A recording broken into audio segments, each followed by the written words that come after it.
నమస్కారం అండి. మన కొత్తగూడెం నుంచి రామవరం వెళ్ళే మధ్యలో బ్రిడ్జ్ ఉంది కదా, ఆ బ్రిడ్జి మరీ దారుణమైన పరిస్థితిలో ఉంది. రాకపోకలు మొత్తం చాలా ఇబ్బంది ఉంది. వర్షాకాలం కదా, వర్షాన్ని చూడండి, పెద్ద పెద్ద గుంటలు పడి ఇంతకుముందే ఇద్దరు కింద పడిపోయారు. వాళ్ళని వీడదిద్దామని అనుకున్న లేవు, పాపం వాళ్ళని లేపడానికి మాకు టైం సరిపోయింది. ఒక విషయం ఏంటంటే, కొనెల సాంబశివరావు గారు మీ నాయకత్వంలోనే ఈ అంతకుముందు బ్రిడ్జి ఏర్పాటు చేయడం జరిగింది.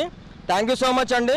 మళ్ళీ మీ తర్వాత చాలామంది నాయకులు గెలిచి వచ్చి అంతా జరిగిపోయింది, అయినా కూడా ఎవరు పట్టించుకోలేదు ఇప్పటి వరకు.